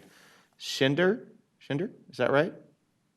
Shinder, yes. Do they contact you? Would they contact you directly? Because I know quite a few of them that are looking for employees. Would they just hit you up and they're like, yeah, we'd love to place some of them, or how does that work? Yes, absolutely. Because within this grant, we've also written in a job developer that's going to concentrate solely on working with the employers. And then we work with the case managers or career specialists to look at which employer, which case might be a good fit for this particular employer. And then we can further on concentrate on doing more concentrated outreach for particular employers. So it's really going to vary, but yes. So it would be me, but in particular, it would be our job developer that would be skilled enough and trained and would be able to develop those filters and help navigate that for the particular employer. So yes. For the moms that are getting back to work, because I know that's a huge industry right now, that are coming back, is that more, are you looking for more tech jobs, or are you looking for, what are you consisting on? You trying to go back into banking? What are we thinking about for these people? So, yeah, so that's really, it's a combination. It's going to be a little organic in regards to, we're going to look first off the more in-demand jobs, right? We want to have them work towards jobs that they're going to actually be able to be placed in. But then we also want to find them jobs that are going to meet their child care, caregiving, and care providing needs as well. So it's really going to depend. I think maybe about 60% of them, I'm making an estimate, are going to probably go more towards tech, because tech jobs are going to allow them to be able to work from home and then also be the caregiver and care provider. So we're going to see more and more of that, but a big part of that is really kind of cultivating a lot of the research on that, and then kind of removing some of the barriers as well too. And the mentorship is going to be very key, that we're going to identify 15, possibly 20 mentors from different fields to be able to work with these moms in particular as well. Okay, excellent. Siri, guys, any questions?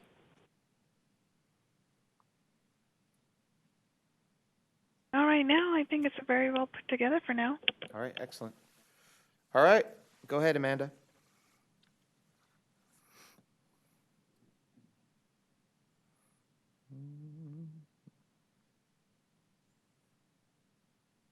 Did we lose her? Amanda? Next slide. I'm done. So I get from muting myself. Just to reiterate again, the whole point of these programs is really to look for career benefit and to help our residents find a new career path or to be able to advance within their current career path. Next slide, please. And we've already discussed this quite a bit in detail, but the next slide really shows, again, the numbers that go along with those two programs. And kind of this would reiterate what you were talking about, Mayor Gatewood, is noticing that the one-on-one case management in those 50 moms, the dollar amount for those is the $1,437 per participant in those programs. And then if and within that, if people are seeking out training scholarships or different on-the-job trainings, there's additional funding that will go into those. This program is also capable of referring out to our other flight of services that we are looking to provide to our residents. And the support services funds, those are funds for someone needing transportation or childcare or access to the internet. There are funds within that piece to help out those families be able to get the services that they need. Next slide, please. So we're here I know we already took some questions, but I also would like to take if there's any additional questions that council has. The contract, of course, is before you, and we have the option to either approve the resolution and advance the contract, or to take direction from the council on next steps. And that ends my presentation this evening.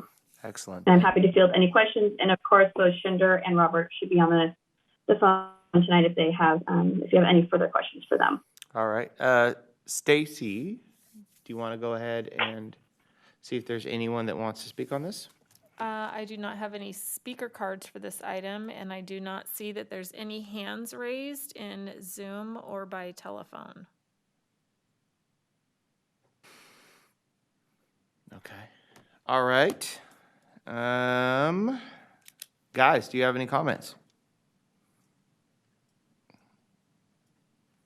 David, anything? Just a comment that funding for this ultimately could probably be scored to our COVID relief dollars. I know staff's going to come to us at some point with that. That seems like an appropriate route for this expenditure to me. Okay, excellent. All right. Linda? Linda? No, I'm good. All right. Adam?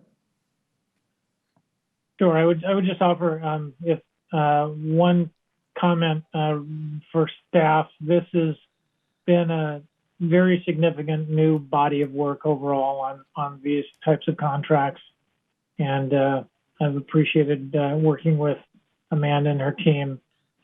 This is really a major rollout of a new body of services for the city, a significant addition to the services the city's providing, and been a tremendous amount of work for her team to figure out this and the other supporting contracts.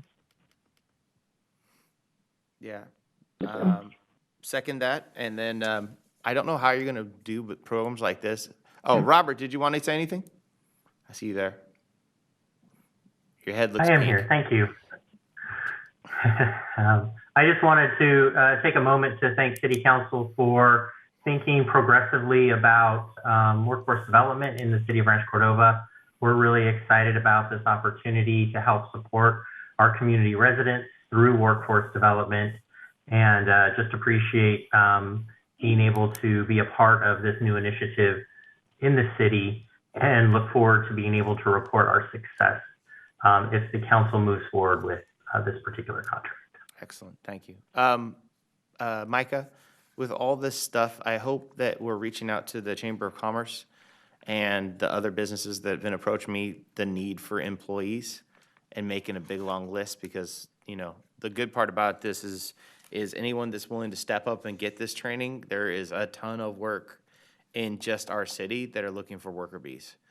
Everything from fast food to administrative assistants to IT guys. I mean, we're all looking for people right now. So hopefully this will lead into some people getting back to work, and anyone that's interested, there'll be a job for them. Yeah, thank you, Mr. Mayor. I think part of this is, and why there's different programs and kind of different types of programs available, is to have that menu of opportunities for our businesses, because the needs of different types of businesses are different, and the need for different types of employees are different. And so I think that's the beauty and the benefit of having lots of these contracts that Amanda and her team were having to work out with all the different vendors and bringing these forward. But that's the intent of having this menu, so that folks like the Chamber of Commerce who's working with us, and the different programs that they're doing that we're sponsoring them to do as well. And that's basically a nice organic way of all of us to work through these programs together to meet the needs of our business community is the hopes and dreams of this effort. So excellent. All right. Yeah, I'd like to add just a quick thing on that. And yes, we're working very closely with Diane and her team over at the Chamber of Commerce. And we're also going to be working really closely with our communication team and the Greater Sacramento Economic Council to be able to do a big media rollout for all these programs, because we want all of our residents to hit them in any way that we can get this information out and let them know the flight of services that's available to them. And we do know that there's some issues with zip codes out there, so also on the same page as all these programs will be located, there will also be an area where you can plug in your address just to confirm that you're a Rancho Cordova resident, because that's also going to be very important. Excellent. You know, I mean, you guys are absolutely right, Mayor Garrett, that, you know, the number of jobs that are available out there are exceeding the number of people that are on unemployment, but they're not, the skills are not matching for the people that are out there to the jobs that are available. So like Mayor Garrett said, I think, you know, also if we could talk to the local companies, you know, that, you know, we can build our residents to the skill set for the companies that are already here. So it's a win-win, you know, for employment within our city and we're developing to that. And so they will also cooperate in what skills they need for the positions that they do have. You know, we have a lot of big companies out here that can help provide that kind of information and even maybe provide training. Definitely. A lot of programs do provide some training, and they're really interesting pieces. We've already been working on this. Actually, pre-COVID, we started an initiative with a gentleman who's looking at the manufacturing sector. So he's reached out to every Rancho Cordova manufacturer and is backing into each of those positions and the career pathways that it would take to be able to enter into those. So whether it's a CNC machinist, and everyone's like, it's welding, but it's not just welding. If you're just doing stick welds, like the welding that we have in Rancho Cordova is extremely high tech. So he's backing into all those various positions as it is, so that way people know when they apply, and trying to standardize how the various companies describe those positions, so that it also helps the job seekers be able to like find those as well. Yeah. Right. All right. I am going to ask for a motion from my council.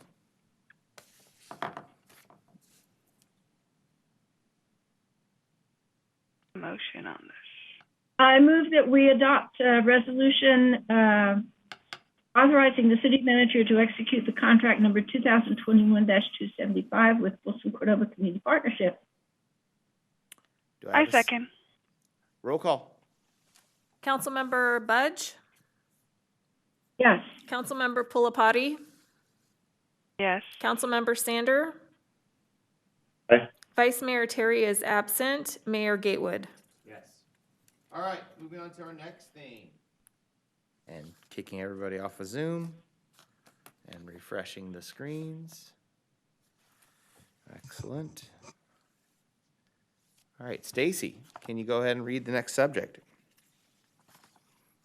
Discussion on naming of public facilities and streets. Amanda? Oh, no, Micah. Sorry.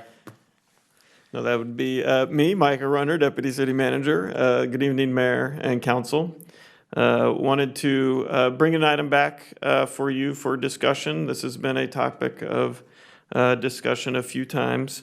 The last time that we talked about it, it's been a little bit of a while, so we wanted to kind of come back and update the council on what some of the conversations have been, and just ask some general discussion and comments around some of the topics of where we've been, so provide that update. So with that, we'll kick it off.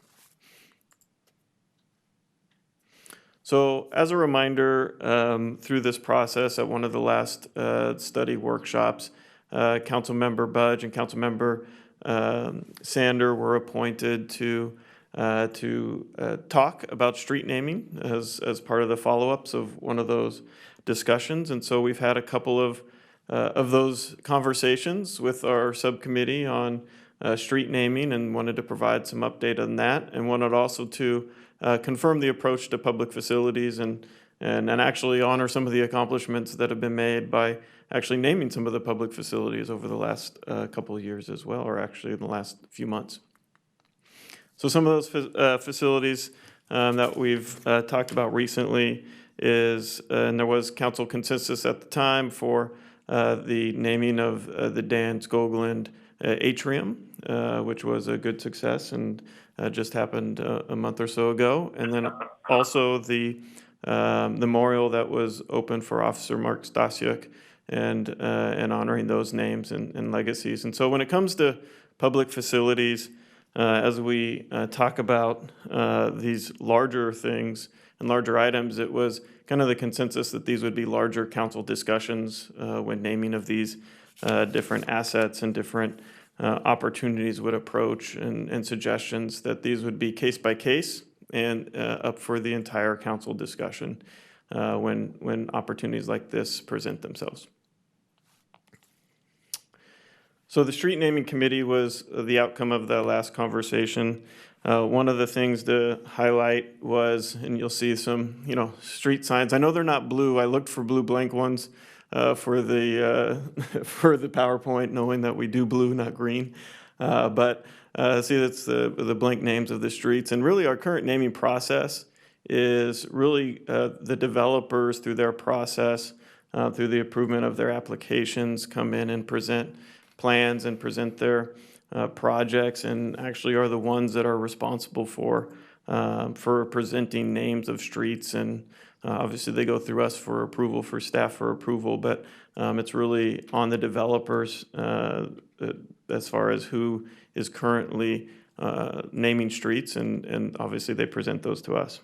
So we have had multiple meetings with our subcommittee and talking about naming and kind of the different approaches that we could do with street naming, and wanting to balance kind of the task of naming every street in the city with the traditional approach or how street names happen, but also wanting to make sure we're honoring either the historical legacy of the community or the individuals in the community that we want to make sure are honored or connected to our different street names. And so through those conversations, we talked about an approach that talked about themes and looking at different maybe themes, and we didn't get to all the individual names at this point, but really talking about how we would approach the conversation around themes for our local roads.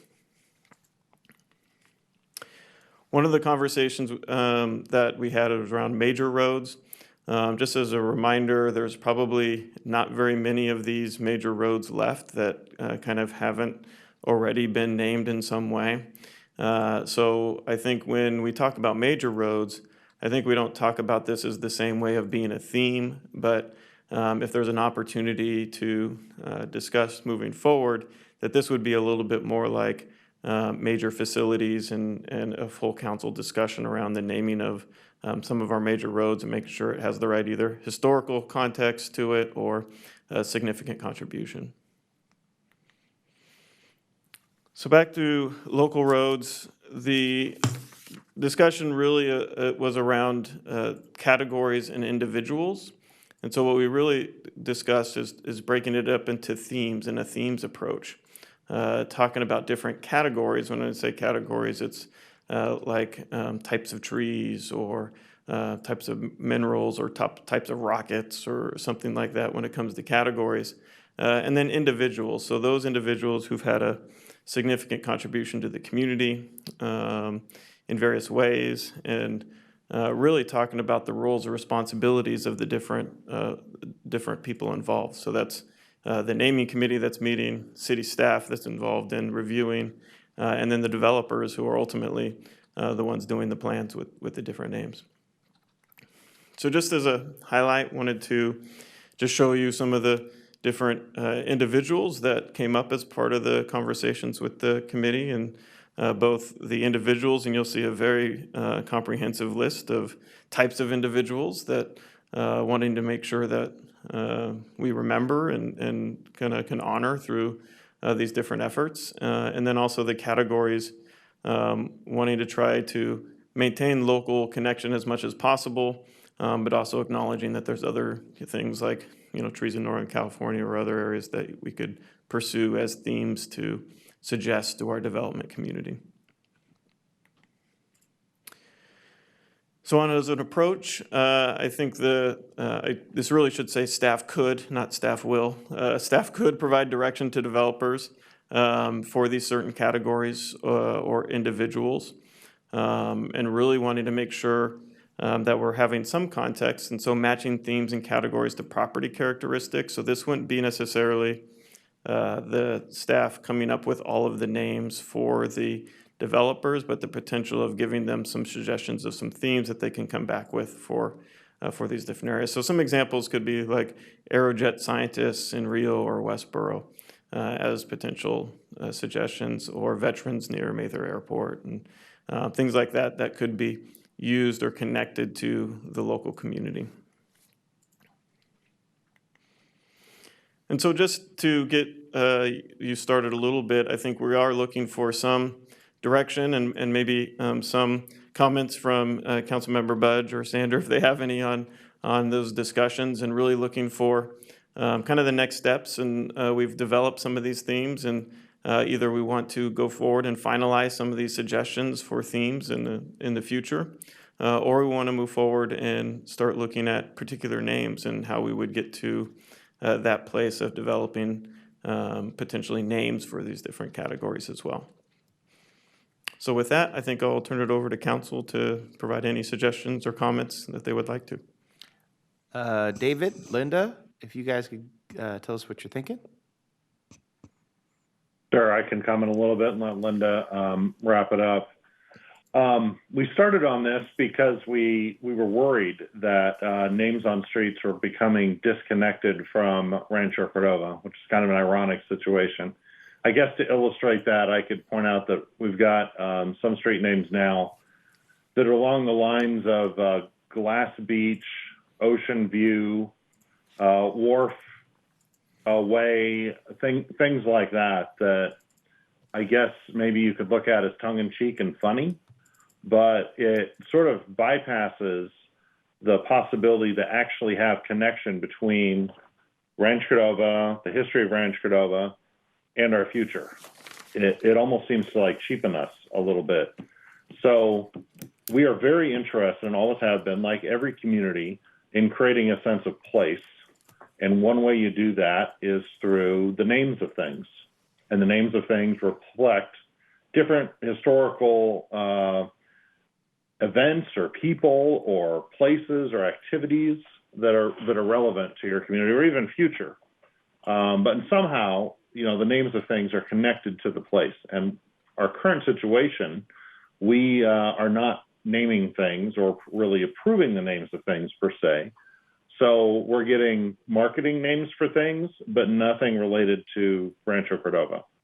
So it just seemed like this is something, before we're completely built out, that we ought to get in hand and take advantage of the ability to sort of shape that sense of place. I think I'll just leave my comments there.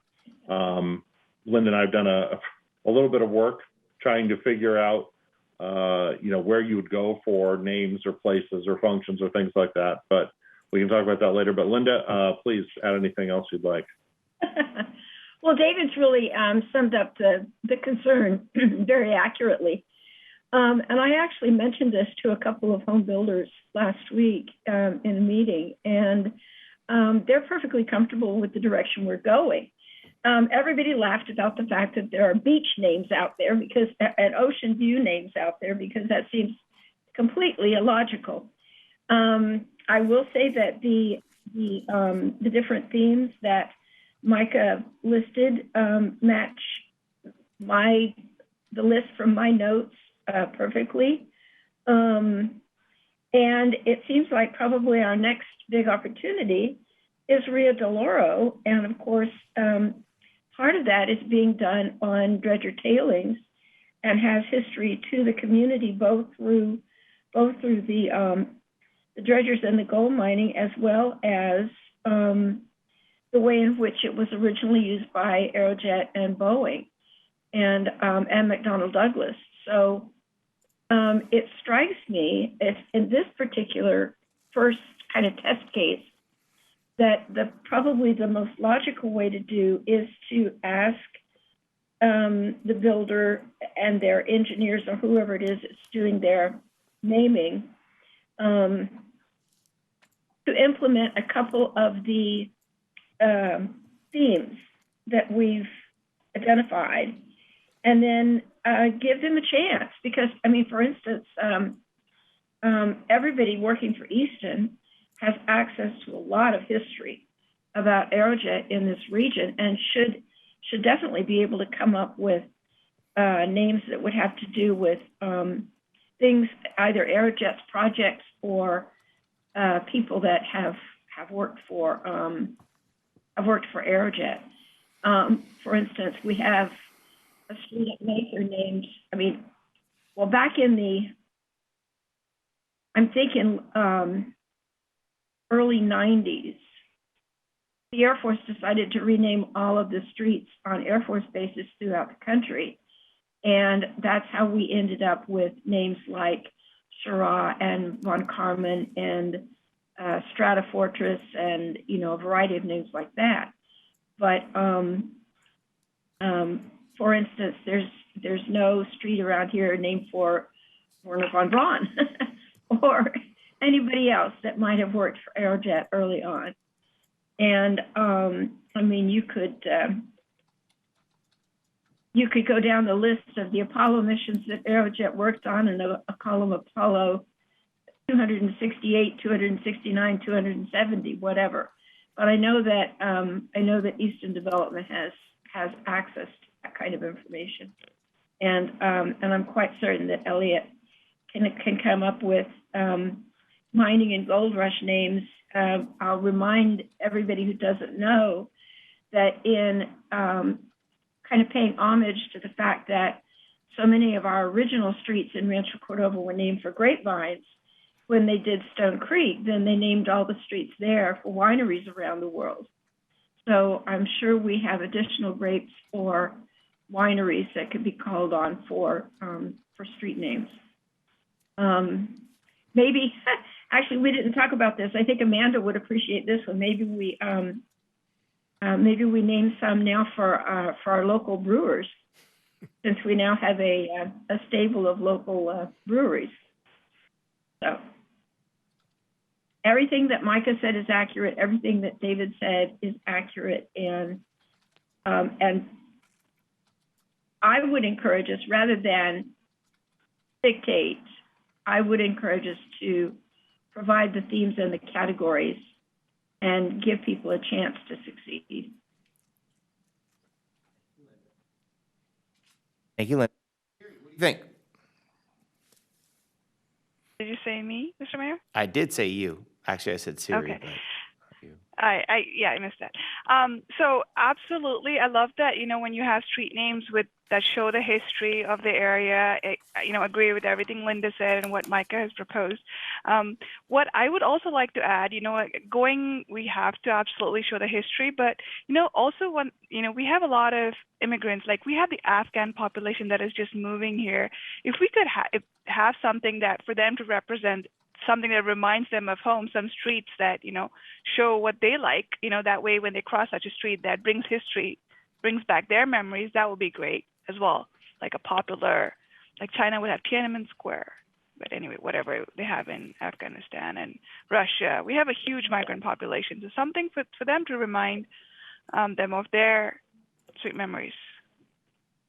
We probably don't want to include Tiananmen Square. I know, but that's the first thing that popped. I said China. But the fun fact, if you were to go to China, nobody in China knows what happened in Tiananmen Square. No, that was so long ago. No. It's because they don't know, really. They don't talk about it. Yes. In Taiwan, they would know. If there was a neighborhood wall along a major street, you could call the next street over like Great Wall Way. Okay. All right, that's enough. All right. Maybe And that's not the I best also, example. I also enjoy, I would love to know if you're going to go into the scientists that developed some of the really cool revolutionary spaceships, weapons, and stuff that came out of those, and the types that actually came out, the airplanes that landed. We had amazing pilots that came into the area and stuff like that. And then it would be fun to have something that kind of based itself on the gold dredging. And if we could find any rapscallions that, set up encampments and gold and stuff like that, that would be really cool because the history just makes great placemaking. And I think Rancho Cordova happens to be one of those very unique, special areas that has full of history. And we had some of the first, some of the first, Black business owners that happened to set up in this region. Some of the first gold dredging areas that would pull out. Just the history is robust in Rancho, and I think our street should do that because I don't want to hear about Oceanside View in our region. Doesn't make any sense. Just ridiculous. No. You know what I do think is we should name every type of palm tree, though. I think that would. Lord, Garrett. I think that would be amazing. Hey, we could talk about LA and just how amazing they are. Yeah. All right. Do you have anything else you need from me, No, Micah? I actually think, I'm hearing support kind of on the direction that we were going with the themes, and I'm hearing maybe we start piloting this with some of our upcoming projects and providing some suggestions and themes and see how our developers respond to that approach. But then also would appreciate maybe, keeping the council naming committee together for a little bit. So if we have questions or suggestions or additions that we can move forward. So, but I think that's great. Linda, David, you guys are good, right? Stay on Why there. don't you also open it up for ideas to the city? If they have a great proposal for a street name, they could add it to the pile. It'll have a history that goes with that street name. I agree. And that's Or a story. great idea, Siri, because the very first suggestion that I had ever heard goes back really at least 15 years, and somebody requested naming a street for Oliver Carroll, who was one of the original postmasters here in Rancho Cordova. Interesting. Years ago.